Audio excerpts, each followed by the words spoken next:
I will start. Okay, so you're familiar that you're going public right now, and well, welcome everybody. Maybe Peace wants to do the welcome. Okay, well, welcome everybody to this annual event where we celebrate the life and mission and vision of Leonard D. Orr, who many of us have had the opportunity to get to know and spend time with and enjoy in many different forms of relationships around the globe. Leonard touched so many lives. And mine personally, and I'll share a little bit about that later, but my name is Peace Arnold, or Virginia Arnold, and I met Leonard in 2005 and began a long-term relationship training, friendship. Leonard became family to me. Leonard was like family to me.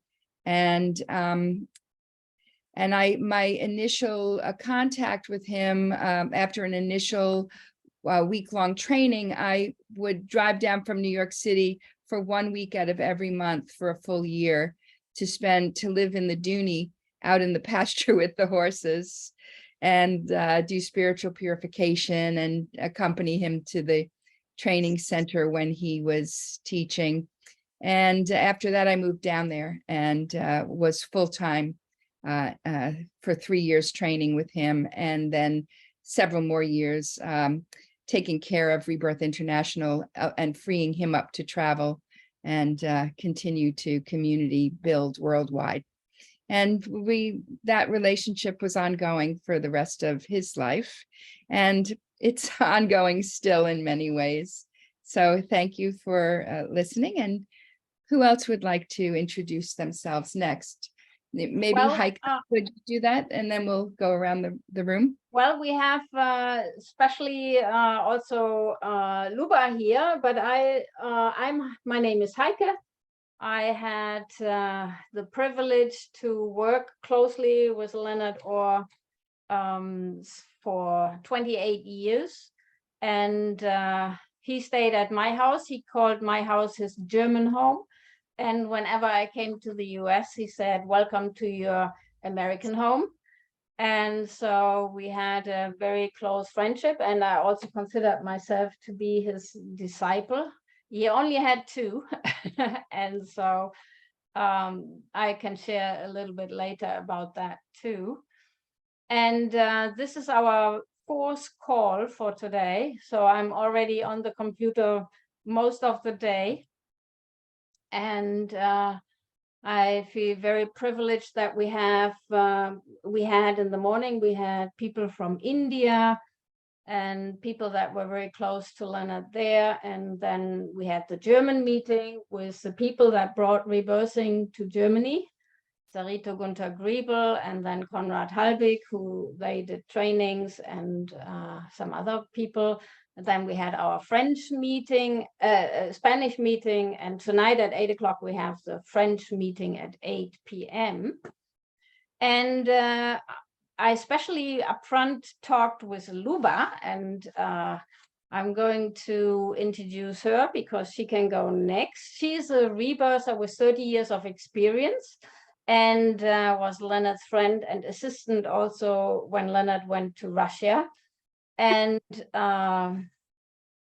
in 2003, and she has a website, rebirthing.ru, and she's a founder and head of the International Center for the Study and Practice of Conscious Breathing in Russia, and she's a breath therapist and psychologist, and she has written some books, and she also organizes the annual International Breathwork online conference, and I've been invited there now, I think, a couple of years, and it's happening in November again. I will be also talking with our Russian rebirthers.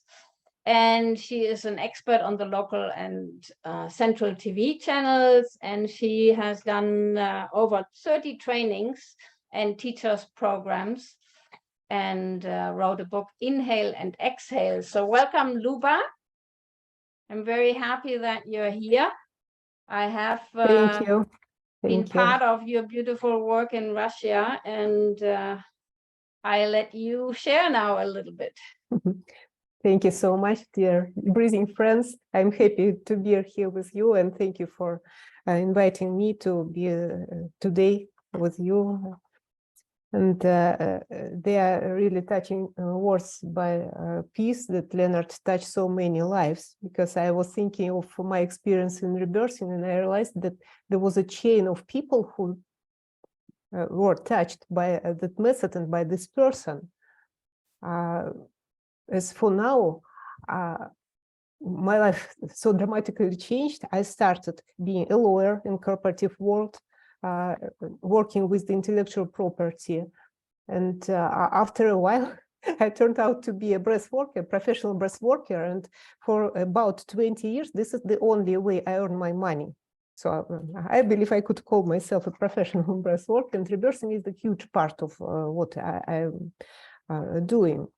And I say that this is my rescue, rebirthing is my rescue in hard times. And this is my pleasure, and this is my work. So the core of my life.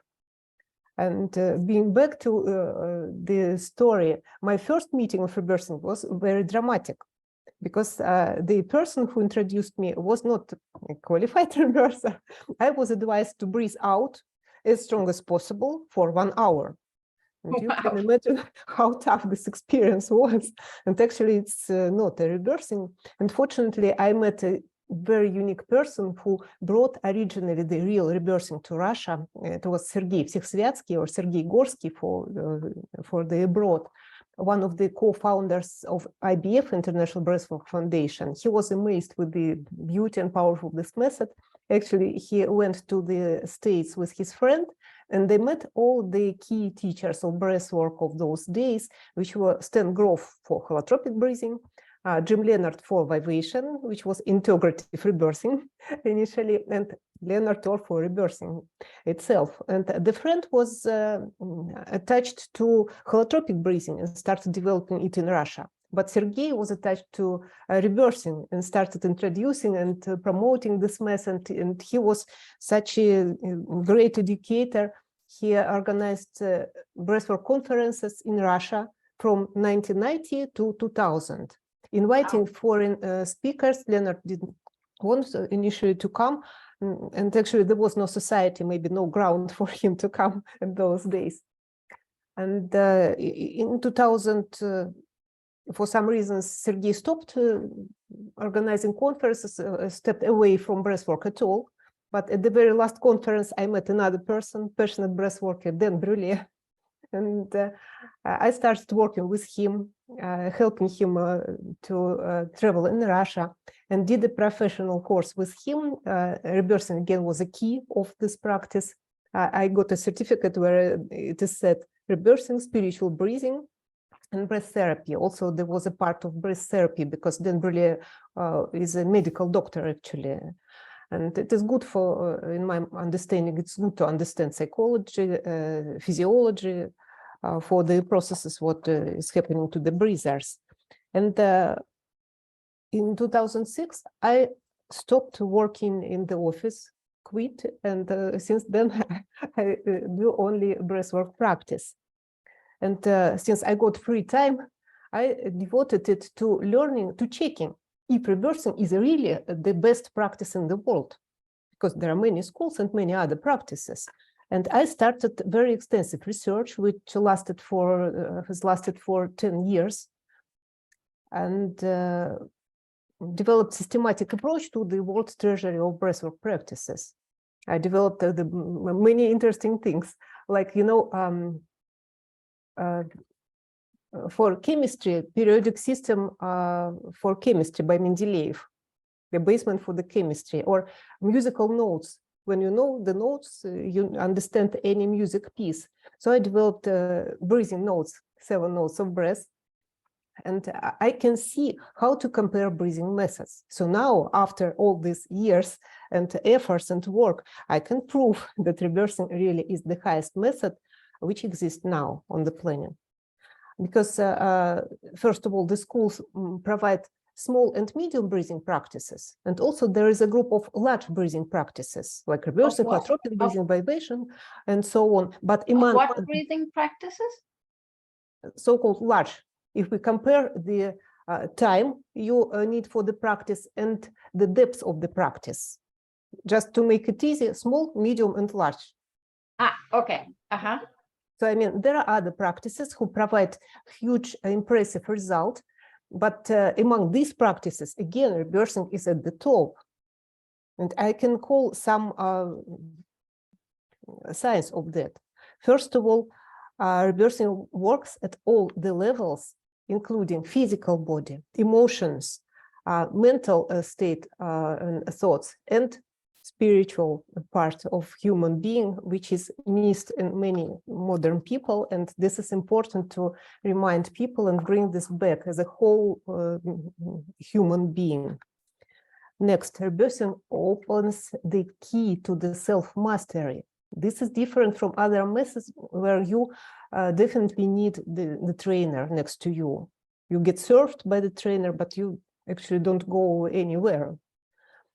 Next, there are almost no contraindications. Pregnant women, people with health issues, everyone can practice reversing, adjusting the intensity to their state.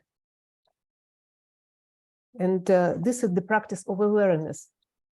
It's not that you go into the trance state. It's not that you get a psychedelic trip, like Leonard D said. I quoted, I like his joke. He said, you might get served by the psychedelic services, but you don't grow from the inside. What gives this to you? Funny pictures, and this is the way to nothing. So this is my impression for all this year.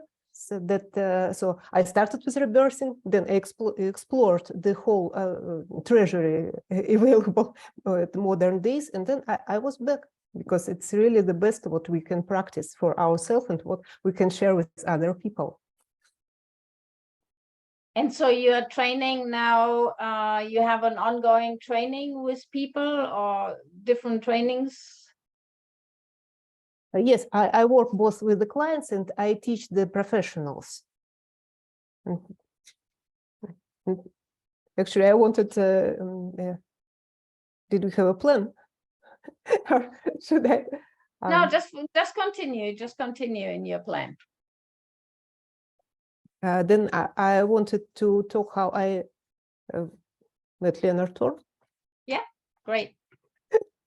It was 2003, and then Brule helped us to invite him to Russia, which is not easy to travel from the States and all those formalities and so on. And I had the privilege to welcome Leonard in my apartment. And this is, I have never cleaned the house that carefully, trying to do my best for such a high guest. And at those times I lived alone, so I just welcomed him and left. And I remember him going with the nose clips in direction of the bathtub with the intention to practice water reversing, because I have a huge bathtub. But I didn't have a fireplace in my apartment, and we had no money to pay for renting an apartment in Moscow with a fireplace. This is an incredible price. So there was a funny story with this visit. We had a group of 4 organizers of Leonard's visit to Moscow, and all of a sudden one guy of our organizing team addressed to Leonard directly without warning us. He said, "Dear Leonard, would you like to spend some time at the fireplace?" He said, "Of course." And he said, "I have a friend outside of Moscow city, near Moscow, so we have to go to the country, and there is a nice fireplace. You can spend several hours there." And Leonard said, "Of course." And we had an agenda for that night, because we wanted, Leonard came with his wife, and we thought this is a good idea to bring them to Bolshoi Theater. because this is famous in Moscow. When he first come to the country, we thought he might be interested to go to Bolshoi Theater. Anyway, he wanted to go to the country and see to the fireplace. On the top of that, the car was broken while they were driving there, and they had to stay in the middle of nowhere waiting for the next car. But after all, they arrived to that place, and Leonard entered the house and said to his wife, "Here is the fireplace for you. Please enjoy." And then he left out and made a bonfire in this outside of the house. Actually, he gave this bonfire to that man, said, "This is for you," stepped away and made another bonfire for himself. This is what his meditation at the open fire. And the irony of that story, additional irony, was that near to my apartment where he stayed, 10 minutes walk, there is a huge forest park where you can make as many bonfires as you want without all those complicities. We didn't know the value of the open air. We thought the fireplace in the core, but well, so that was a good lesson for us. And I decided to do more retreats, and always I take care of availability of campfire for the practice. And I was happy to do a couple of retreats like that, and there was a nice venue in Moscow area. Unfortunately, coronavirus changed the plans, but I still hope that we will be back one day.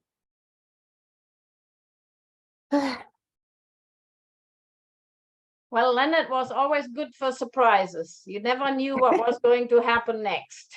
Yeah, no. That was a specialty. You couldn't make real plans. Or you could make plans, but you had to relax and allow them not to happen.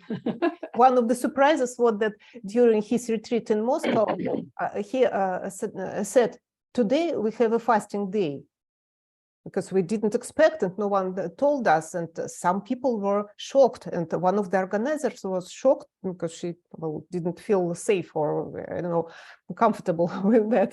So many surprises were during his visit, but good lessons.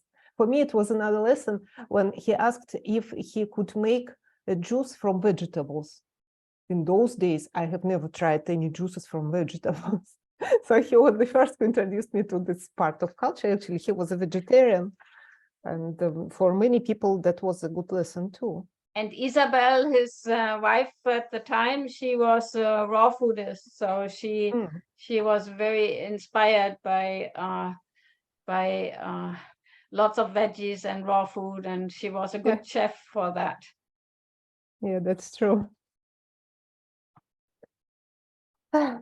Hello. Hi. I'm late. I'm sorry. I'm from Quebec, and can I speak at some time to say hello? Of course. And Yes. Okay. After Luba is finished, then we are happy for you to speak. Thank you. Wonderful. Welcome. Okay, Luba, you want to continue? Yes, there was a question what was special about Leonard. Yes. So many things were special about Leonard. And first of all, I was thinking about his eyes. When he entered my room, in the first seconds when I met him, I was impressed and amazed with his eyes. I have never seen the eyes of such a depth, as if it was, I don't know, the space or the universe looking at me, and I am transparent with all my happiness, unhappiness, desires, my problems, and everything was transparent without the need to explain. And actually, for me, it was not easy to interact with him. And only 10 years later, after I learned a lot about breath work, much more, had more practices of rebirthing, and then I developed the systematic research, and I had a guess of 7 notes of breath, and Leonard was the first because he was my teacher. I thought he would be kind to talk to me and check if it's true, if all the methods starting from rebirthing exist of these 7 notes. And he agreed, and we had, I asked for a professional interview. We had this interview for 2 hours, and I could stop listening to him, listening to his voice, looking into his eyes, and understanding every word. It was that smooth. So I stopped talking. He started, and we exchanged phrases. So it was so like in the flow. So I thought maybe that 10 years changed something in my mind. So I stepped at least one step closer to understand, to be tuned to him. And also, when he came to Moscow, I used to be a lawyer at those times, and I helped to get the agreement with the publishers in Russia, and we published 5 books by him, and I have 3 of them here in my apartment, which is Conscious Breath Awareness in Russian, The Death Urge, the purple one. They changed by colors. This light blue, this is a purple. Healing Power of Birth and Rebirth, which is So you have these books still for sale? People can no, order I'm them? afraid not. Very few. It was the 2nd edition of Death Urge and Fire, or maybe they are sold out because, well, time passed, and actually the publishers were not really happy because it's not easy to read the books. And I can say that this is very concentrated meaning, and it's like a meditation. You read 1 or 2 phrases, and then you meditate 1 day or 1 week till it gets its place in your mind. And his ideas are so unique. When I teach rebirthing, I always talk to people. Not many people are ready to understand what was he meaning, and I say, consider it as a seed that after a while will grow and bring some flowers and even fruits. And some people after years go back to me and say, yes, now they start understanding what Leonard meant, because having no conditioning of the society, this is unique. Absolutely unique. And I was fortunate to translate some of his articles, and this is another practice, another meditation to understand, to try to reach out to that level where the author is. And also, it is unique. What is unique is his gift to people, to all the people, because he didn't protect rebirthing legally. He didn't make any patents, any trademarks. And of course, there are some advantages and disadvantages of this decision. And we can see the example of holotropic breathing, where everything was wrapped up into a business and legal aside. But, you know, for me, it was, I felt sorry when I knew recently, a couple of years ago, that the author of the method has lost the right to call his method holotropic breathing. Because Really? it is, yes, because it is a legal trademark, and it went his own legal way and traveled somewhere else to that extent. So the author has no right to this name. And for Leonard, it was different. And I even asked him when he was in Moscow, and he said that he didn't want to limit the approach to this unique method. He understands the easiness and power of the method, but he didn't want just to limit it by legal and even finance and money issues. I believe he lost a lot of money having no patent, but it was him and his service, so it didn't matter for him because he was thinking of us. Yeah. And to finish my presentation, let me say a few words about modern days, what we are doing now in Russia. I run a website, Rebirthing in my language, because it is my passion to provide true information about the method. That's why I endlessly grateful to Heike, who comes to us to share this energy, true energy of rebirthing, because we know that the name of the method is very popular, but who is teaching? What are they teaching? They don't know by themselves. I have a collection of funny stories, what people call rebirthing. Even when Leonard was in Moscow, we didn't have many participants, by the way, at his visit. We were surprised. We called, we invited so many people, almost everyone who advertised rebirthing. And about 200 people came to Moscow. And he asked me to translate what is the description of rebirthing at one of the Russian websites. I translated some text. You need to breathe in an intense manner for 1 hour, having drums, shamanic drums or whatever. And he said, I remember his eyes. He said, why do they call this rebirthing? And where is the answer? There is no answer. And when we invited people to come and meet the author of the method, they say, well, I'm not interested. I'm the one who is interested, and I'm happy to be here with you who want to have this touch to the real energy, the real story. And in the end, I want to share my success because I work officially. Maybe because I used to be a lawyer, or maybe because it is safe and normal to be represented by the state, to be seen by the state, not to hide somewhere. And I pay taxes, I get all the registration which I need in my country to work. And it is not welcomed here to look esoteric. It is welcomed when you have some scientific academic background.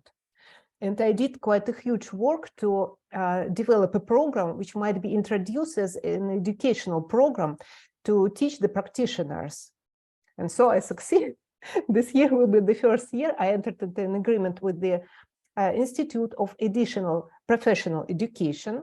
So I teach people and they will certify them, and it will be official diploma of public education. Reversing doesn't exist. Even breath therapy doesn't exist in Russia. And we came to the solution. So for rebirthing, it will be psychology with the use of breath therapy methods. And rebirthing will be one of the disciplines, one of the key disciplines at the top of the list, what you study along with physiology and psychology. Wow, that's big progress. I mean, that's it's not legal or legally accepted in not many countries. So I don't really know in which countries. So that's huge progress. And I'm not really good at making business, so I don't know how to advertise anything. Just I keep this website, but people come. Always I had some applications and people come to become rebirthers, what inspires me. So it will be like you make a stone, put a stone into the water, and there are circles running in all the sides. So in a couple of weeks, I start another course of teaching rebirthers, teaching the practitioners. So the life goes on. And I believe we all need to thank Leonard again for his energy, which is present till now. And he embraces all the people and brings us together. And I believe one of the, all the principles are important, all the 6 principles are important, but I mean this principle of spiritual community. And I really feel the words of your hearts, of everyone who is here. And I'm happy that we can meet and talk and breathe. So we have a tradition to make together at least one breath together. I would like to finish with invitation to make this breath together, breathe in and breathe out.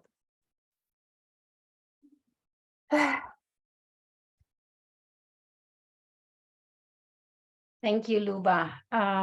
Yes, I totally appreciate all the work that you are doing and your dedication to it. And I've experienced that in these online meetings that we had. And I know Leonard is watching us now, and he is watching all his friends. We come together as a community because, like you say, that was the spiritual purification, spiritual psychology, and then spiritual community was what he was always talking about. And I'm sure, because I don't think that we had that like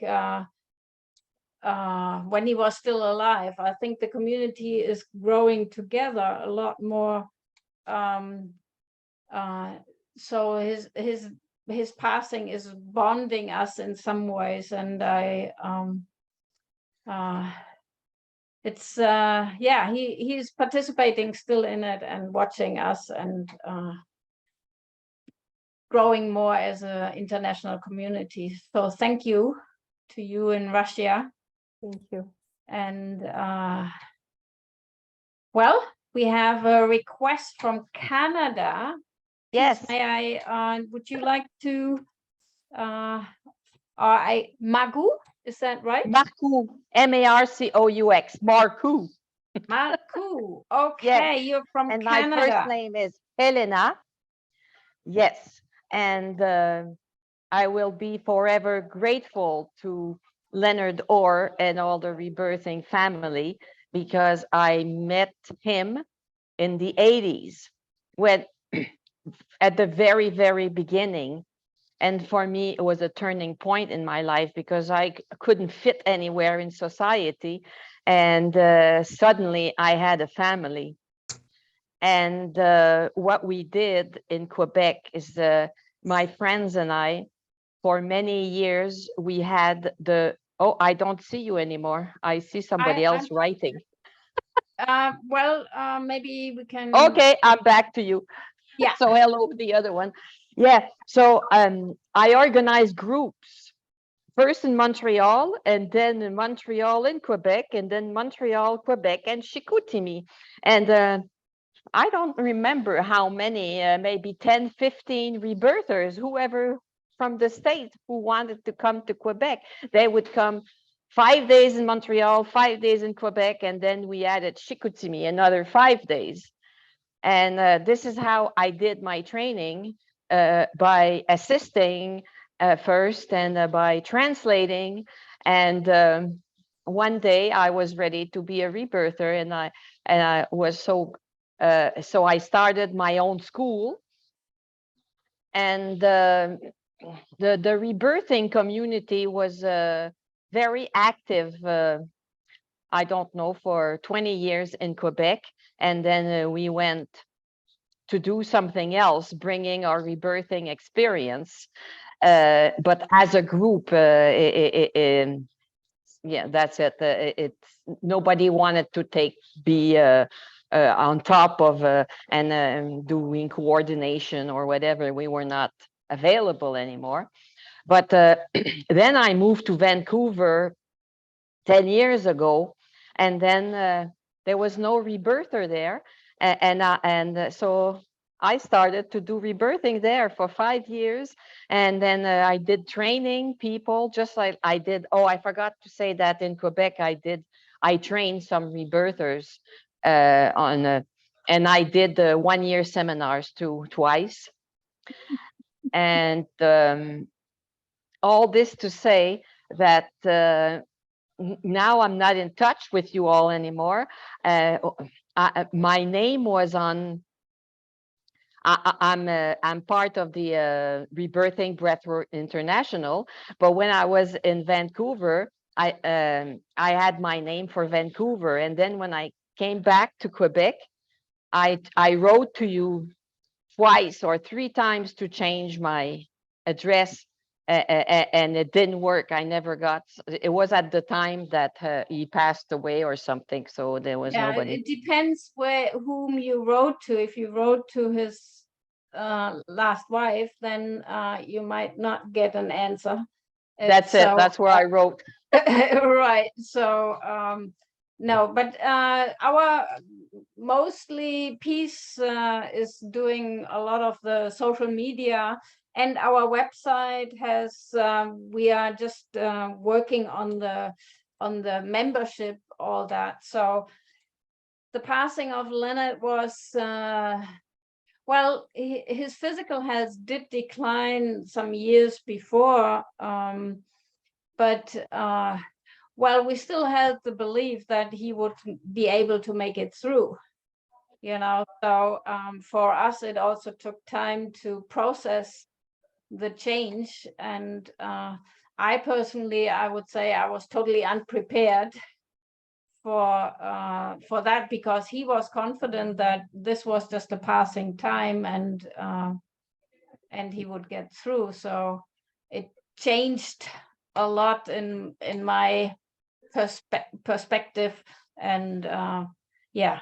But if you want to stay in contact with us, also we have a newsletter. Then Sarah Dawn is putting out the newsletter for REBA. So that's REBA's International Breathwork Association, and then peace. Yeah, Elena, if you send me your information, it's not, I don't have it listed online, but if people ask for rebirthers in particular areas, I refer to my I'm keeping a referral list.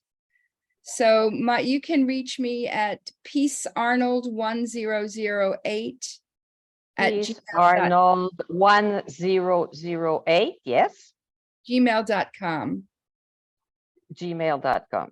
Yeah, and that goes for anyone that's doing individual sessions and the way Leonard's taught. Okay. Yes, and exactly. your information, and I'll keep you on my referral list. So. Oh, I'm so glad to see you and hear you in person, because I've seen your name all these years. And this morning I was on my way to vacation somewhere. That's why I was late. I'm sorry. I arrived at the hotel and I immediately connected. And so once in my life, I can tell you all that how much rebirthing and meeting, you know, I never met you in person, but you were in the global the global energy, and all the ones that we met here. It really changed, I think, the province of Quebec, how people and the way the energy is going up and up and up. And I'm in contact with other groups who are working in the same direction. And really, my life would not have been the same if I had not met you all. And I'm so grateful. Thank you. Very glad And I you're would back. like to come back and continue. So I will write to you. Now I'm retired, so I can come back and do some more. Very good. Very good. And this is Sarah Dawn. She sends out the newsletter. So Hi. I can send her when I Hello. hear we'll send Hi. her. Okay. Yeah. So that's it Sorry for I'm me. late. Thank you. That's totally okay, Sarah. We are happy you are here. Thanks. And, I'm so glad I could make it. And Luba, I wanted to connect with you for many years now. So, and I was able to be listening a little bit earlier while you were speaking, and then also a recent Canadian. I'm sorry, I missed your name and the pronunciation of it, but Marco. Marco, I will watch for your email. Alley cat in Old French. Love I it. love it. Yeah. Love that.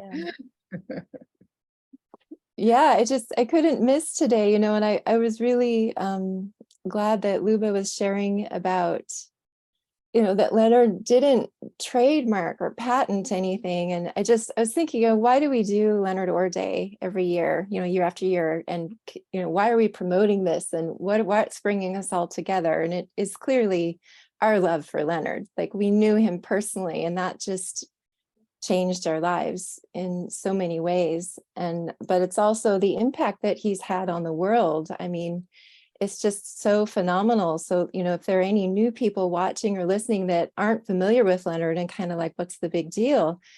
He brought in the modern day breathwork movement. He birthed that into the world through his own, just his own life path and journey, like through his spontaneous experiences in the late 60s while he was a theological student. And I have an interview that I did with him that is available on leonardorbooks.com, where he shares about that whole experience. It's called a special interview with Leonard Orr. And he talks about meeting with Stanislav Grof when Grof was wanting to learn more about breathwork and move away from the LSD experiments that were happening in the 70s. And so he gave a session, at least one session, maybe two, to Stanislav. That's in the interview there. And it's just, and so then Holotropic was born out of that. And look at how many people that's reached, although it's very kind of the polar opposite spectrum of what Leonard's work was about, which was very gentle and done individual sessions and all through the nose. Like, there's huge differences, but it's all breath work. It's all the modern day breath work movement. And there are literally millions of people on the planet that are doing breath work today because of Leonard, because he birthed this into the world. I have whole body goosebumps right now. It's just phenomenal to think about how he impacted human consciousness. And so, I mean, that's why I celebrate Leonard every year. That's the gift that he gave to not just us personally, but to the world. I mean, that's impacting families and lineages and children and future generations. Like, how many people are that on purpose in their life and really doing their work at that level? And I really, it didn't click for me really until I was speaking with him in the early years when I first met him. I asked him, why didn't you trademark this? Like, you could be making tons of money and not, running a nonprofit and asking for donations. And he said, no, I wanted this to spread like wildfire to the world. I wanted this to spread. And even if I'd wanted to, I couldn't have put a cap on it. Like, it was loose in the world, and its purpose was not to be capped and bottled and marketed and branded. And he really truly succeeded in that. And I know that in his career in teaching, he spoke about trying to teach people the art of intuitive energy breathing, the intuitive side of it. So he in his teachings and his workshops early on, a lot of rebirthers would get frustrated because he wasn't teaching technique and method. He was trying to impart the intuitive, feminine, more passive, sensitive side of rebirthing that is totally missed by other modalities, not all of them, but many of them. And so there's this whole art form to it that I have some recordings of him that I'd love to share, where he speaks to that more specifically. But I do know that later in his career, towards the last 10 years maybe, he was wanting to focus more on improving the quality and the technique. So he came back to that of wanting to really offer the structure of what the methods of what his rebirthing method that he cultivated from the beginning and really refined. So that's why Rebirth International Breathwork Association, why REBA is so important to me. That's why I'm here. This is the core of my work, to really preserve and maintain and put forth Leonard's specific techniques and teachings. And so I'm doing that through leonardorbooks.com as much as I can. I've got a interview that I did with him there specifically on his techniques for breath work and all the questions I could think of to ask him of, what might someone want to know who's wanting to really learn his specific technique direct from him. So like, that's still available. And I know many of you say like, Leonard, so on a personal level, Leonard is totally still here for me energetically. Like, I miss seeing him in human form. I miss being close to him. Like, just, even just working with him and having our heads together, I could feel the energy. It's, Kundalini energy, spiritual energy, whatever you want to call it. I could just feel the love and the power, like the graceful power in that emanating off of him and like awakening in me. And I don't think that there's been a day that's gone by where I didn't like at least try to connect with Leonard, with that energy where I didn't feel it. He's so active and present and alive to me in spiritual form. And I'm really grateful for that. And I'm grateful that other people are experiencing that as well and feeling that. And I just want people to know that that's available also. So I'll take a rest here now from talking, and if other people want to share or experiences. I mean, I have a few experiences with Leonard that I could talk about that kind of portray who he was and his personality for people that didn't know him. But I want to give other people a chance to speak a little bit too, if you like. Heike, you're still muted. If we have anybody here right now who would like to share something, and I love to hear some more of your stories, Sarah, later. So anybody of the other people here in the call who would like to share? Okay, I think for now, Hydron, okay. Well, unmute yourself and then you have to unmute. Yes, okay, now we can hear you, so welcome, Hydron. Yes, I also would like to share a little bit. I knew Leonard since 1999. I met him in Glasgow. My house. Yes, before I had done rebirthing at his house, and I discovered this wonderful healing technique and all this. And then when I met Leonard, a very close relationship and friendship began, and he inspired me a lot, and he was in a way really this friend I ever searched for, someone with whom I could share all my thoughts. And there was also this inner connection that Sarah was also talking about, that I could find a connection with him also when he was far away. And he was really open to me in a way. So I wrote him so many letters, I don't know how much. But I did all these letters I wrote him, I did in copies, so I have them still somewhere. And I also validated the time with him so much that I recorded nearly every meeting with him. And why I did that?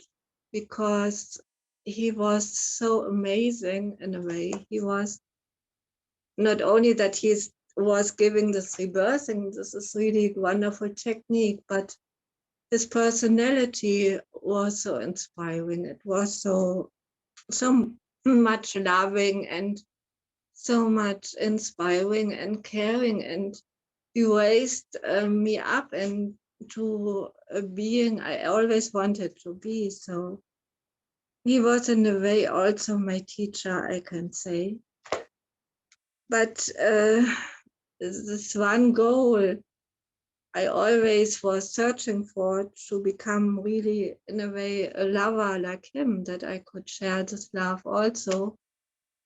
About that I was very much meditating. And I remember in one time, it was in 2001, he said I should do a group about loving relationships. And this was a task I followed for many years, maybe. I did it 14 years. In the last years, I stopped it. When Corona came up and all this, I stopped it a little bit. But maybe I will start over with it. And yes, I still feel this inspiration from him for becoming a loving person. And when I thought about what I could share today, I thought to this, that I asked him in 2014 if he has a task for me, what I could learn. And I remember he said then, you have to learn to go into the space between your thoughts and connect to your divine nature. And just yesterday, it came up again that I still have not learned it at all. I'm still in my busy mind very often. But on this day, I remembered this task he gave me, and it became really important. And I got the feeling that this could be the thing I would like to share with you today. And also the meditation he made with us in 2014. Maybe when you like, I can read it to you and we can do this meditation together. Yeah. Because I recorded all these things, so I could now also write it down in the words he had said.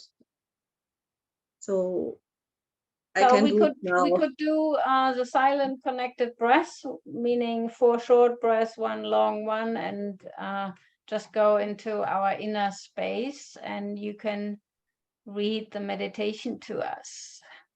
Okay.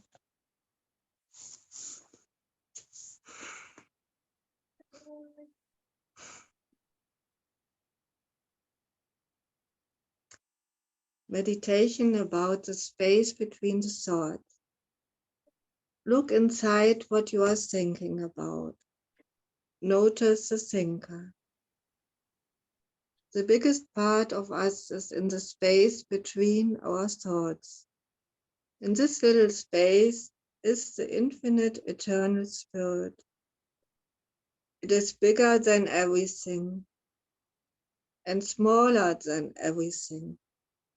The source of all power. It's the biggest part of us. The space cares for our body when we are not looking. It resists the abuse we give to our body. No matter how evil we are, no matter how negative we are, the biggest part of us is always there, and it cares. We can trust it. It is always there, waiting for us. Its patience will exhaust our evil. We can indulge our negativity as long as we like. But this love is always there, waiting for us to take it easy, waiting for us to have a good time, waiting for us until we relate to feel good, waiting for us until we are ready to express our divine potential. And that is living in truth, simplicity, and love. Thank you. Beautiful. Thank you very much. Well, Heidrun, I think you could write a book and with all the quotes and put everything that you have in recording, because the recordings are often on that cassette tape not so good. You could put all that into a book, because I think that is very profound and explains Leonard in a very beautiful way, or shares with people that don't know him the depths of his thinking and how he could connect with people. Yes, I maybe would really then- encourage you to keep I keep have that. to develop it in myself, or finding it that I can do it. Right. It's just a matter of putting it on paper Mhm. in some ways. Okay. I second that, Heidrun. I really appreciate your presence and your love when you share these recordings and your experiences with Leonard. It really is impactful and wonderful. Thank you. Thank you. Thank you very much. Thank you. Anything else, Heidrun? Are we?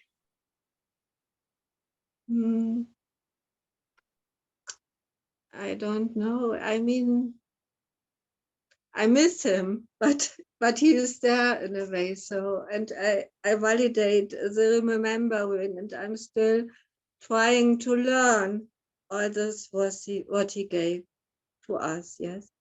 So I'm just really much working with these tapes. So I can always come back to this time. I can go more down into these experiences I had with him. So he is really in a way alive for me, and I'm still learning in this way from him. And I And also like to share about this.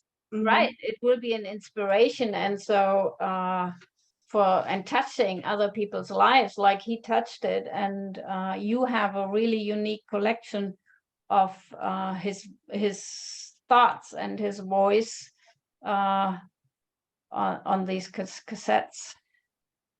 Well, we talked about it, so I shared also. I have shared a little bit in the WhatsApp group.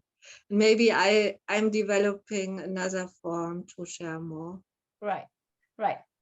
Well, we can keep discussing and talking and finding out how to put that into action. Thank you so much, Heidrun. Thank you. Beautiful. Thank you. Thank you. Thank you. Simon, you would like to share anything, or anybody who would like to share? Well, I would like maybe to say that you all inspire me to get back into doing rebirthing, offering a rebirth one-on-one. And I realized listening to you all that I did the Love and Money with Leonard, and I had these little cassettes, and I've been expressing it, the Love and Money, just like he did, and spreading. So we have our relationship with money in it, like in my surrounding family of human beings. It really came from him that this could happen in my community, that we could do it exactly as he taught us. And so he's always with me when I speak in public too. Thank you. Yes, he had so many different topics, and he was thinking about the whole variety of life topics and considerations. Yes, all these people that instead of doing jobs they didn't want, they came into doing rebirthing, and that's how, because he had this relationship with money, that he taught us that we were allowed to do it and not do these jobs that we didn't want to do. Right. Simon. Yeah, I say I'm here, as with all of us. Then it's very important. I think You it's were always, breaking again, up a little bit, I think. I'm in Wales with a very poor internet connection, so I'm not sure. I tend Okay. So hi to if I Wales. freeze, I'm free. Right, that's what I was thinking. If you hear it, you're meant to hear it. If you don't, then you're not meant to hear it. That's how I always. It freezes at the right times. It looks after me. So, but no, I say it was the truth, simplicity, and love of Leonard's teaching that really rings true and keeps ringing true. There's so much, and it's growing more and more. This, as we've heard expressed today, there's so much noise and such a marketplace around breathwork now, such a clamoring marketplace around breathwork now. And it was Leonard's purity and dedication to truth, simplicity, and love that keeps him shining inside of me. It's something that, yeah, I'll always be grateful for. There's most people that I hear talking about this stuff, I switch off very quickly, because usually there's an angle. Usually they're trying to sell you something, or they're trying to push something in particular, or there's some kind of angle behind it, and I never felt that with Leonard. It was, what I always remember him in the UK, to be certified is pretty much slang to be locked up as being mad if you get certified. But I've never been keen on being certified for anything. But I always remember him saying the only person that can certify you is yourself and God. And that really, I know at the end he started to get a little more fencing, and I can understand, as we've discussed, I can understand why you need to put the fences up, because otherwise people take your words, take your thoughts, and smear your name with their own muck. And so I can understand why it's needed, but it was that desire to just let it spread, just let it do its thing. You don't need to mine that. That's why I always love Leonard. I always feel he was a pure being, and yeah, I'm always grateful. So thank you, Leonard, and thank you everyone. So I can't see everyone on the screen. A few people down, so I don't know who I'm waving to or I've met in person. But I also like to say, thank you. I don't tend to come on the Zoom, the internet, kind of this crazy multi-dimensional thing that we're going on. I'm panlocating here. I'm in various different countries, being beamed around the world, and I still, as I said, every time I come on here, I have a real deep animal mistrust of it. but I feel this is a place where, I've met a few of you in person. I know the ones I haven't met are coming together for the right reasons and for the right heart. And so I always feel very comfortable coming online, being a digital being, being a sort of a strange electronic ghost in the system with the people who I'm here with now. So again, so thank you to everyone who's here, whether I can see you at the bottom or not. But yeah, just thank you everyone who's here. And yeah, good work, Leonard. Good work. So yeah, thank you. I'll mute myself again now so you don't hear. Thank you. Thank you, Simon. Thank you. Please, I hand it over to you. So I was hoping to have a special guest, but I'm not going to say anything, and we'll wait, and maybe on PI day, it's actually will be more fitting. But yeah, and so what did I want to say?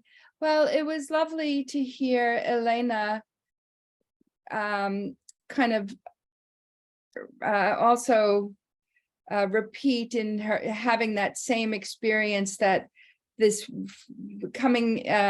meeting Leonard at the right time when I needed that sense of belonging, that sense of family. I was just so cut loose, and then I accidentally, quote unquote, got him on the phone. I thought calling upstate New York, and the person answers the phone and says, "This is Leonard Orr." I was like, "This is Leonard Orr?"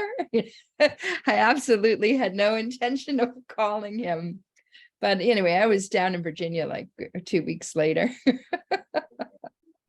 And it was just not a question that it was okay for me to be there. I never, I just knew it was okay and knew he cared. And even though the things he said to me were, I remember he said, okay, I'm going to give you, because I got a number of the seminars directly from him. I showed up on New Year's Eve. Right? So I was, there weren't too many people on the road then. And he said, okay, I'm going to give you a seminar on clientele building. I went, what?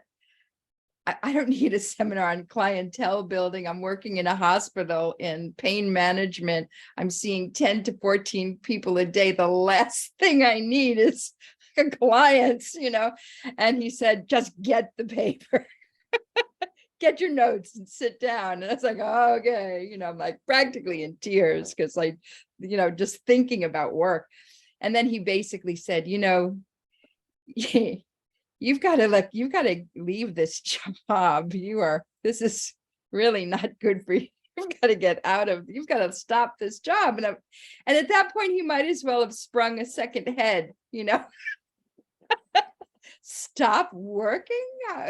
What are you talking about?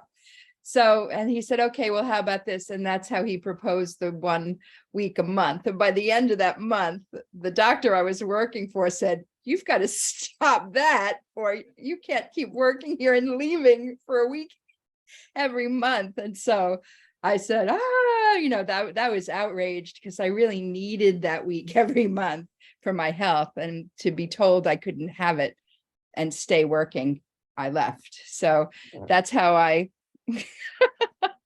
became unemployed, and then began when I had enough energy again, because I really crashed for a while. It was burnout. I was so burnt out. And then now I was able to reinvent myself, and my whole attitude towards money changed.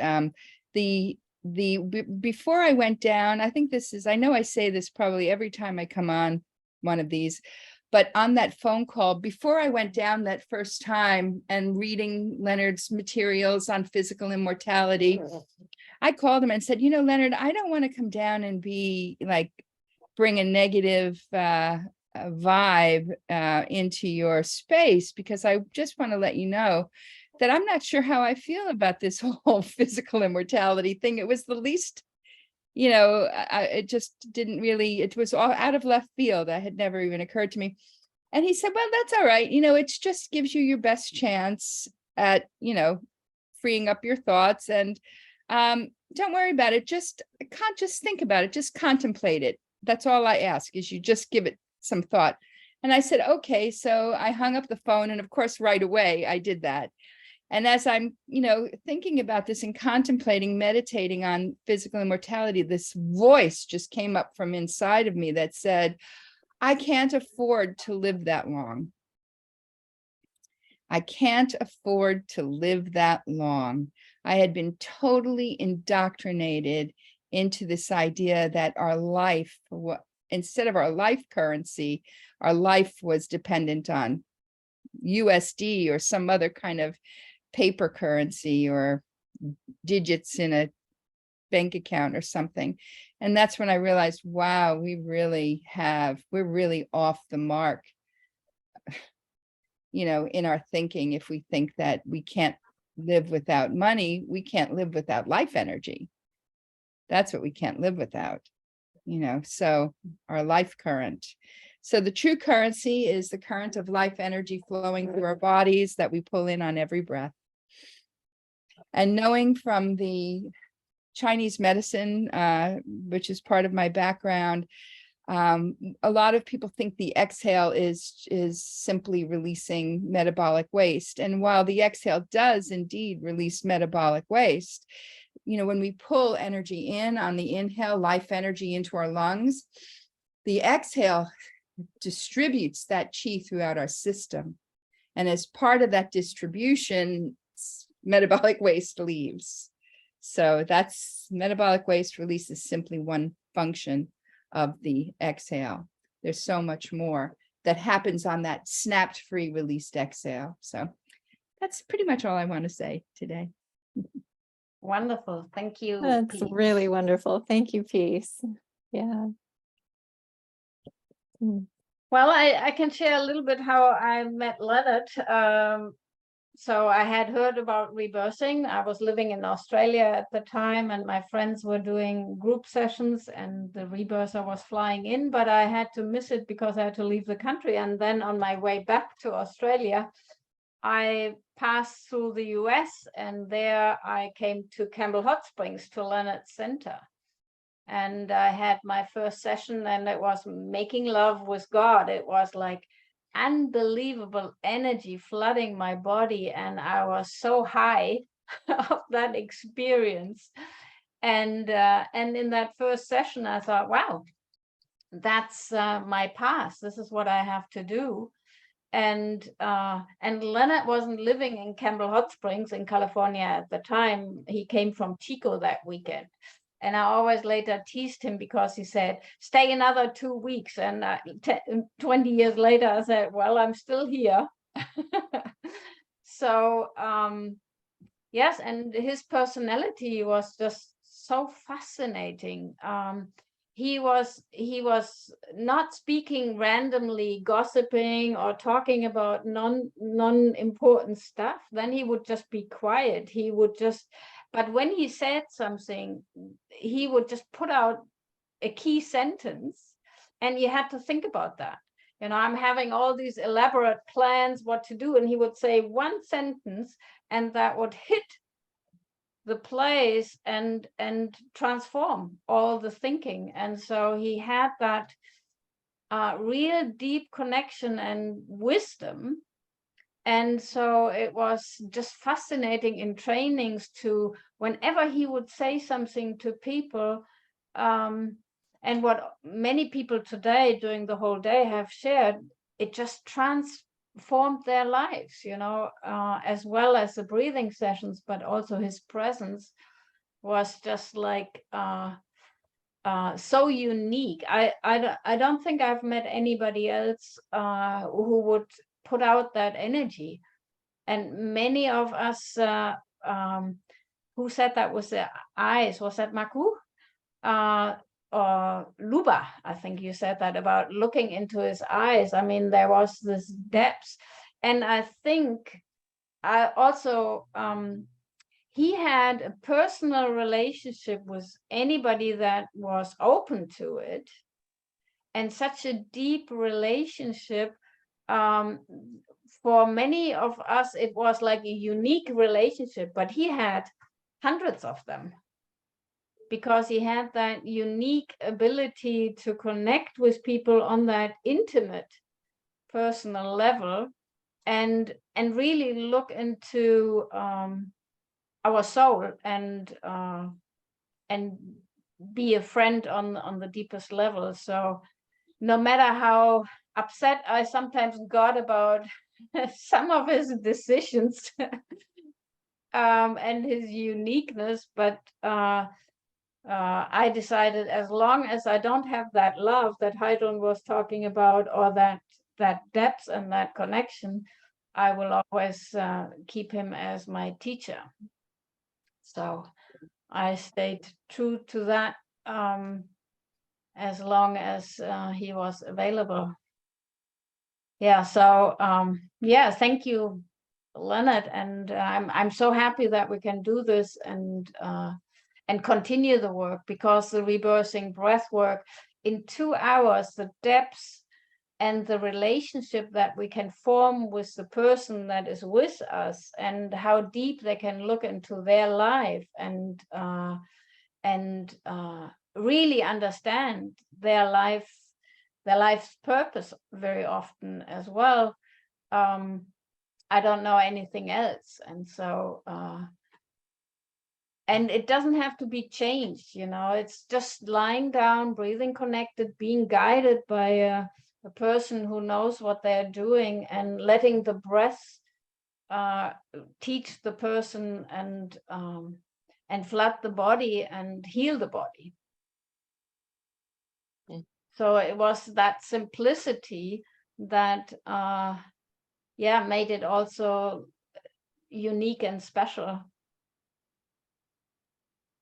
So that's some more thoughts. I'll hand it over to Sarah now, Thank you, Heike. because you offered to share some more experiences. Well, and that's a perfect segue, or I can piggyback off of that, because Leonard really had a very high consciousness, a very pure consciousness, and a unique ability to, I want to say read people, but that sounds too cold and clinical, but he really could really, maybe in more truth, just be purely present and see a person and see what their case was and what was going on for them, and see their most negative dominant beliefs about life or self. And he could interact and play and support people through that to evolve.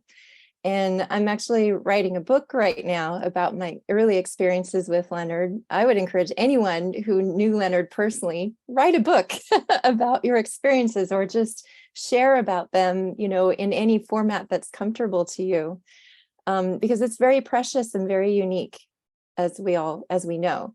And like when I first met him, well, not when I first met him, it was I think about a year later, I went to go live with he and his former wife, Isabel, in Virginia. And I was young, I was like 24, I think. And I was very nervous and self-conscious. And I was very afraid of making mistakes and messing up and, you know, causing problems or getting in trouble, or getting the parental disapproval. I was very much into my case around that. And so I was house sitting for them and taking care of the bookstore. I was managing all of the book orders, all of the phone calls. I was there by myself, taking care of the 3-4 horses and the dogs. And I mean, it was just crazy. Mowing the lawn. It was like everything. I was doing everything. It was a lot of work. It was very intense. But there was also this spiritual work happening and churning side by side, and the exploration of breath work spontaneously happening, and Leonard popping in telepathically and then calling when I was done with my bath. I mean, it was totally mind-blowing stuff happening, and very hard, very challenging, but so blissful, incredibly blissful. So I'm sharing my experiences about that, which I've never really done in detail, but just one little story. I mean, to speak to like the parental disapproval, I was driving Leonard's diesel truck because I had to go pick up a huge, big round bale of hay, you know, like a 150-pound bale or something, and they'd roll it into the truck. And then I had to push it out of the back of the truck down the hill so it would plop in the field for the horses to eat on for the next month or so. And so I was driving his diesel truck, and it was the day I was to go, I had the appointment to pick up this huge hay bale, and it was windy. There was a big storm. So I get there, I step out of the truck, and the wind blows the door out of my hand and dents his door. It dented the metal in the door on the side of his diesel truck. And this is Leonard's truck. Like, he loved this truck, and he seemed very proud of it and everything. I was mortified. I was horrified. I thought, oh my gosh, I'm gonna have to come up with some money somehow. I had no money at this time in my life. I had pennies, and he was supporting me, and here I just dented his truck, and I was just really nervous about that. And I don't know if you remember, there's a rebirther named George Kylish. He drove it was gold, the gold car, and he drove like way below the speed limit. 15 lawnmowers. He had so many lawnmowers. Yeah. He came and picked me up one day, and Leonard hadn't returned yet. And I was telling him, like, I dented like the door on his truck, and it wasn't a small dent. Like, you look at the truck and it's this huge noticeable thing. And he listens to me and all my worries, and, like, how am I gonna come up with money? And he's driving, and he's super slow, as he always did. And he looks over me and he goes, well, Leonard is love. And he said nothing else. And I said, I just was like kind of sitting with that, and like, okay, but I dented his truck, and I'm gonna have to pay for this somehow. And so it was a big deal when Leonard came back, and I told him what happened, and he was like, well, it's okay, things happen, it's all right.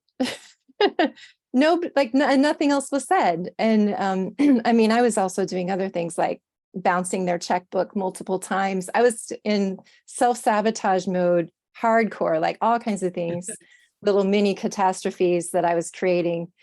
And he never disapproved of me. He never was harsh on me. And it was just, processing all of my seriousness and my fears. And, Heike, I giggled a little when you said Leonard never gossiped, because at that time, he was telling me stories about the history of other rebirthers and clients that he had. He wasn't naming people specifically, but I was like, Leonard, you're such a gossip. Like, he was gossiping to me. But I realized, I told him, like, I don't really need to hear these stories, but I realized what he was doing was, he was, not only is Leonard love, Leonard is joy.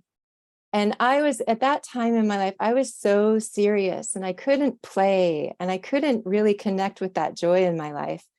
And he was teaching me the irony of what great, beautiful, grand, divine, powerful beings we are. And then we come into these little personalities and these little stories and play out these dramas that are, I mean, in all authenticity, severely painful. I mean, really we're not having a lot of fun here all the time. It's hard, but he taught me the ability to expand out of it and to be able to laugh about it and find my joy in my natural divinity, in my greater being, in that space between thoughts that he was always teaching us, always doing that meditation with us. And it just really, and he would show me his ability to laugh at his own case. And I mean, sometimes we would just be in tears laughing about somebody's case or my case or his, when it was just, it was so healing for me. And so, so Leonard isn't only just love to me, Leonard is also joy, because he just had that ability to, he was really living in a different state. Some people call it the 5D state. He was in that spiritual place where life is a game, and we are playing games. We're playing dramas, and they're painful, but we can expand out of them, and it can be great fun. It can be really, I think he would say, we can be entertained by our own case, be entertained by our negative thoughts, and arrest the bad ones and keep the good ones. And so it was really, I'm grateful that I feel like he didn't necessarily, he kind of taught me joy. Like, the joy was there in me, but he helped me contact it and really experience it and be comfortable there. I mean, isn't that funny that we have to be comfortable in our joy? So And the Nice. interesting thing is I never considered that gossiping, because what I considered gossiping is like putting people down. And I Yeah, mean, I know so many life stories about right. other people, but it wasn't like he was humorous, like you say, but it wasn't putting anybody down or being harsh on anybody, but he was insightful. And Yes. so that's why I thought, yeah, but when you say it, yeah, he was, and the interesting thing, I mean, in each training, he talked about my case, if I asked for it or not. It was like, he was always taking me as an example for things that could be healed. And also he was like honest about his healing. I mean, all his newsletters, all his writings was basically about his healing with his relationships, and he talked about his relationships very openly and publicly, and everybody got to know about it. And he said in one seminar, we had a public talk in Frankfurt at one time, and he said in front of a few hundred people, he said, like, even Heike makes mistakes. And I was like, oh God. And so he was calling me on my better and different syndrome.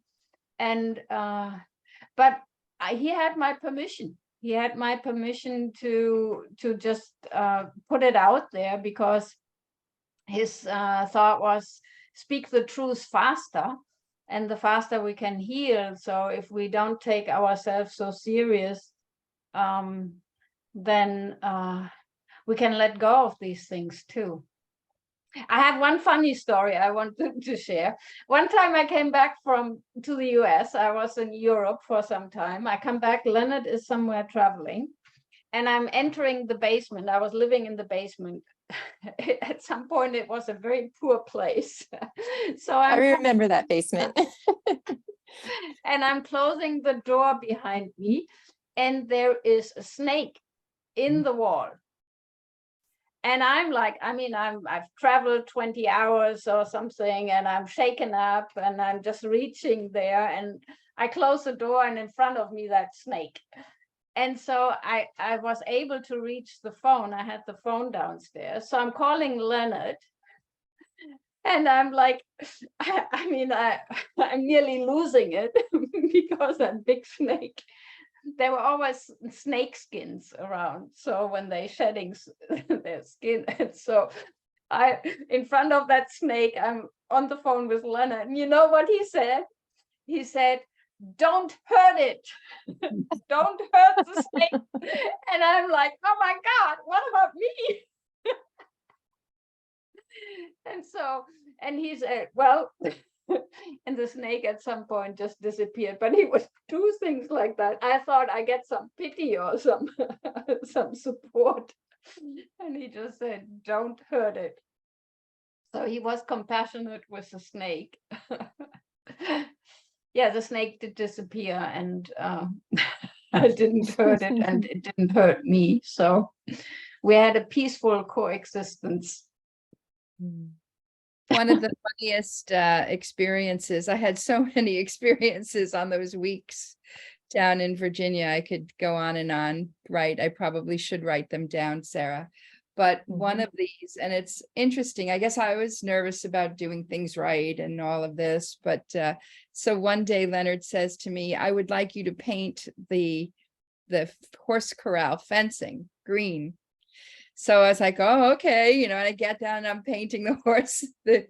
I started painting the fence, and Leonard there was one, Heike's horse was a black horse or dark brown, but the other horses were all white, and the white horses kept coming over and leaning on the fence.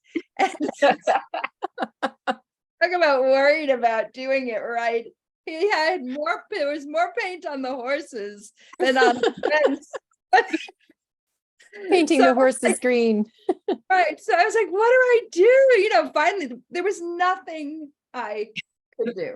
There was absolutely nothing I could do. I think there were 4 white horses at the time. Leonard was traveling. So And I was on the phone with him as I was getting ready to go back to New York, and he said, "So how'd everything go?" And I'm going over thing. And I said, "Oh, by the way, just call me if you want me to come back and finish painting your horses green."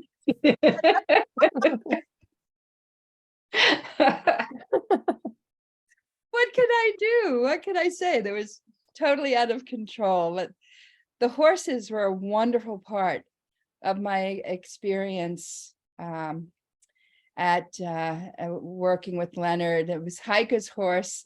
One time we were walking on the hill, and I was a little bit on the lower side of the hill than Dancer, right?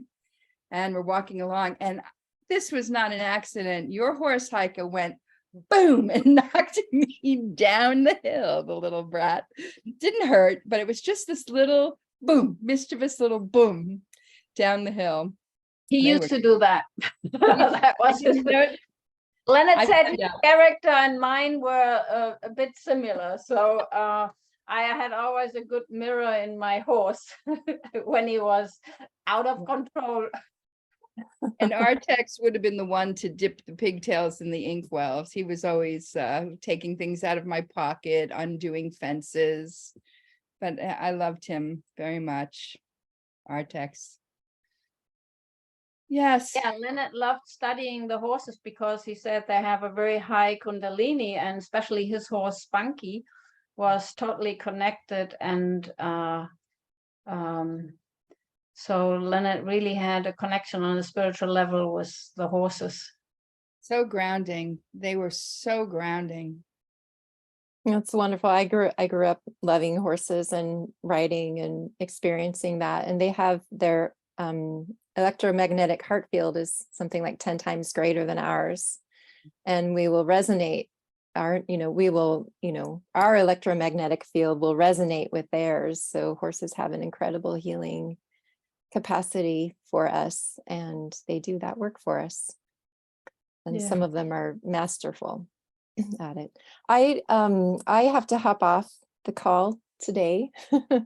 But you guys continue on, and I'm grateful I got to be here for at least some of it. And I'm sending my love to everyone here today and anyone watching online or watching the replay later. Thank you for being part of our breathwork community, and look forward to connecting with all of you again soon. So Thank you, Sarah. Bye. Thank you. Yeah. Bye. Thank you. Okay. Yeah, anybody else has stories that remind us also of the joy that Leonard brought? I think this is the most joyful or funniest that we had the meeting. So we are obviously ready for more joy. Maku? Yes, that's my last name. Because in another group, it's the last name we're supposed to put. My first name is Helena. Helena or That's Elena? more simple. Okay, Yes. wonderful. Sorry for. Oh, Okay. no, that's okay. That was funny. With Leonard, I learned how to express my anger in a safe manner. And the last time he was in Montreal, he did his teaching, and when it was time to do the rebirthing 2-on-2, he left. So he wasn't there. So when he came back, and I went to him and I said, "Men always leave me and abandon me in my life." And he answered, "Well, now you're learning that men always come back."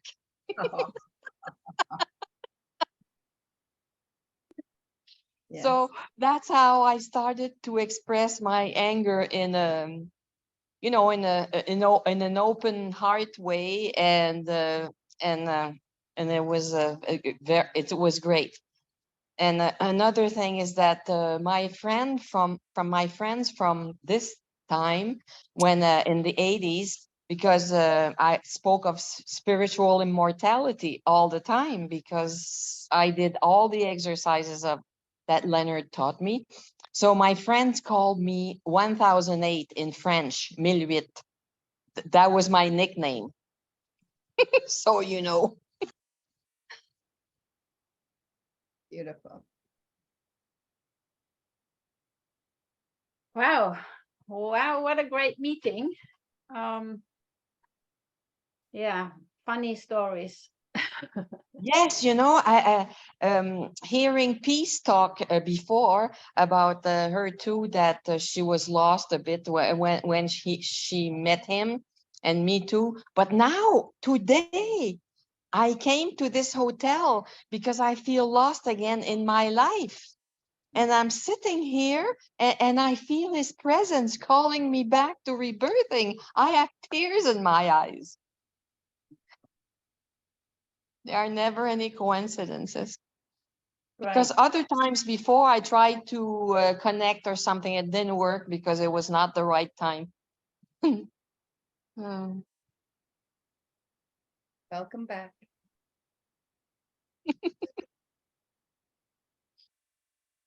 Yes. Well, Leonard has created a community of wonderful people,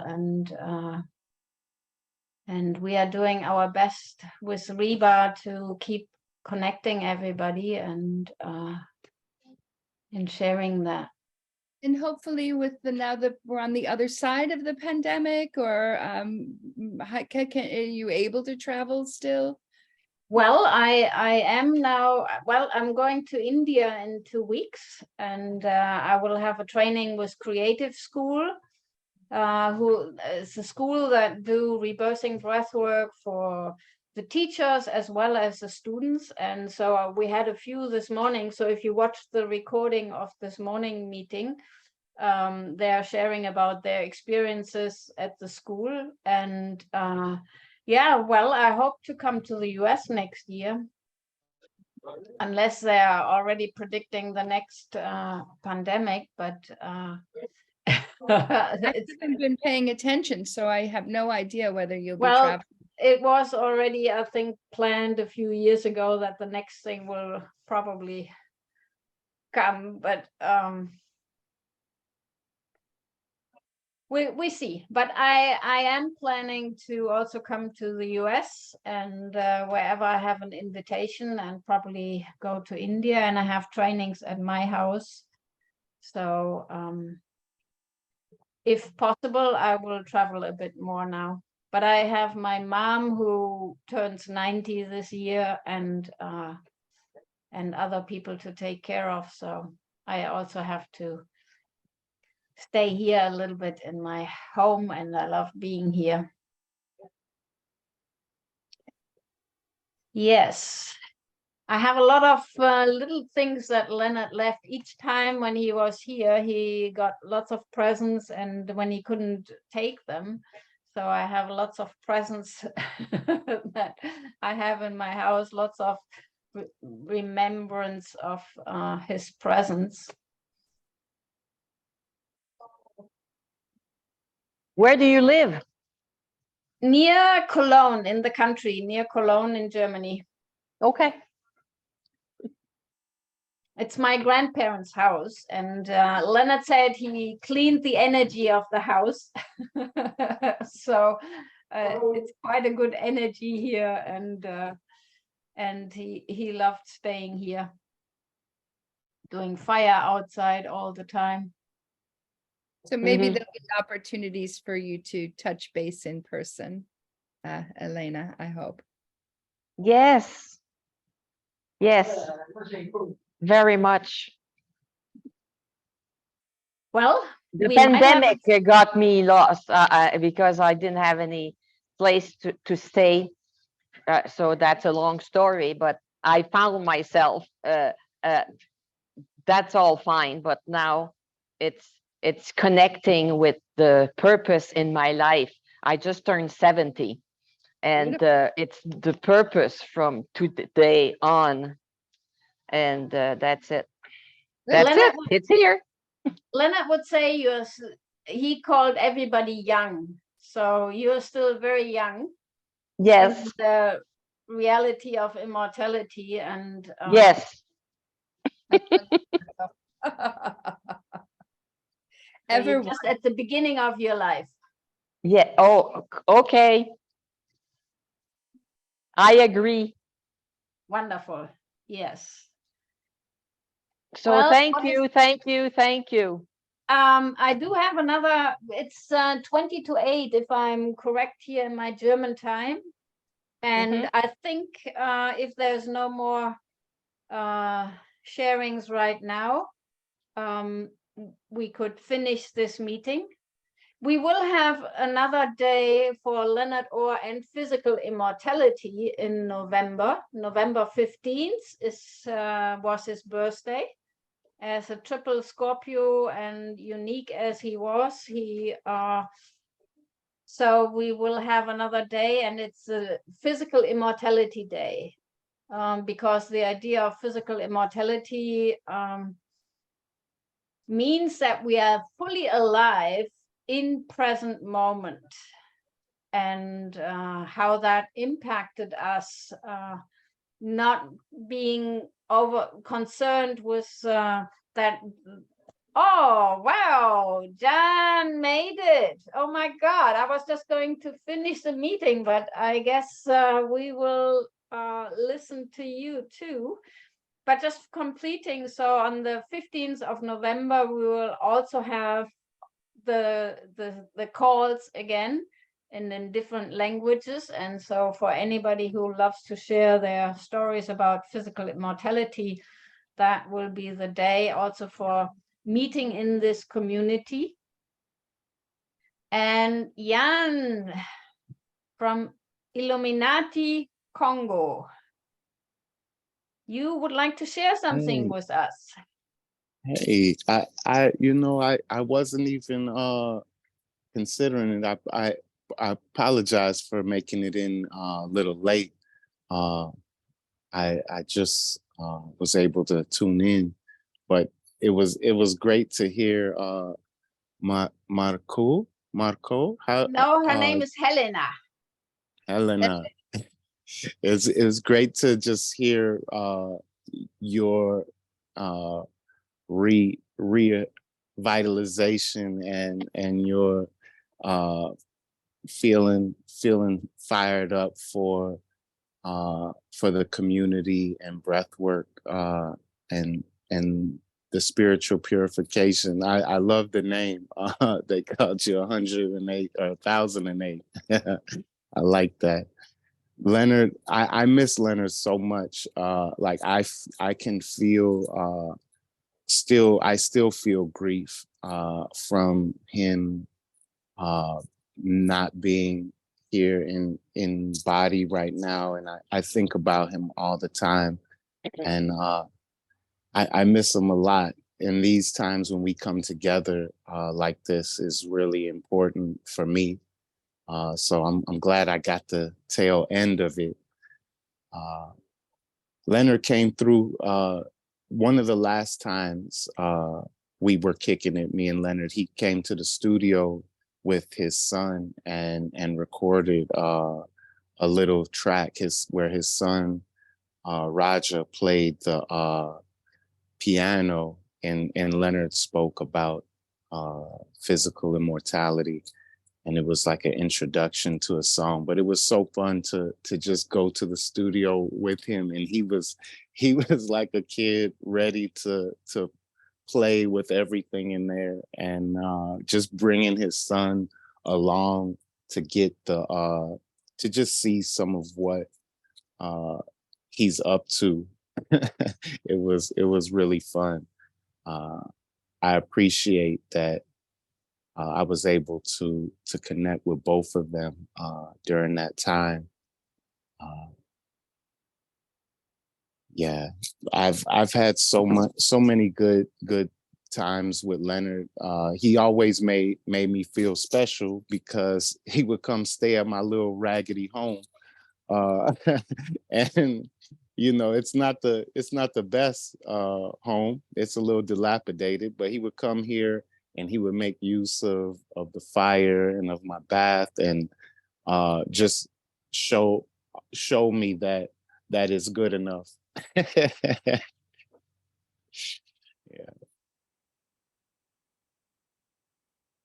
More than good enough. Yeah, more than good enough. He was easygoing and very natural. For sure. Nothing, for sure. nothing artificial about him. Mhm. For sure. And that's you could find that in the style of the breath too. While there's so much new breath work that is occurring, and I learn from all of it. I extract value from so many different styles of breath work, but that naturalness and that gentleness of Leonard in rebirthers who have had him in their presence, that quality is really transferred to them. And I really appreciate love that about us in the community. Yes. Yes, thank you. And wonderful that you had that you made it coming in. Wonderful for everybody and anybody who's been watching us on Facebook, and also will watch the recording. And we will finish this session now. And maybe we could do the 20 connected breaths, and 4 short breaths, 1 long breath, 4 times. And we can do it silently, so softly and gently. Leonard used to say, power and relaxation is an unbeatable combination. And so we can do the breath for a moment and send our love to the spirit of Leonard D. Orr for inspiring us, for bringing so much joy and wisdom and light to this world. And anybody who speaks French is invited to join again in 10 minutes or something in the next call. And otherwise we can meet on Zoom live again on his birthday on the 15th of November and talk more on his ideas of the physical immortality. So let's do the silent breath, and lots of love and light and laughter to all the community.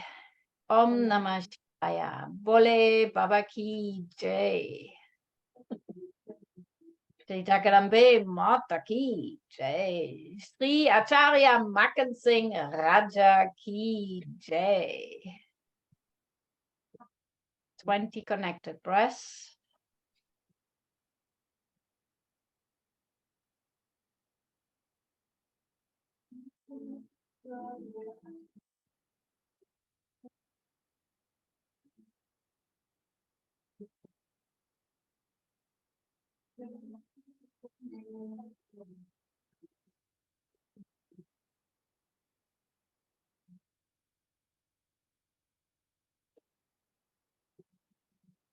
And experiencing the space between our thoughts and the love that connects us all.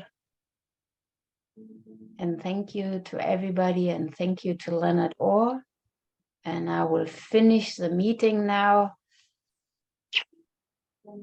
Wonderful people, be well, take care, and see you very soon. Om Namah Yes. Shivaya.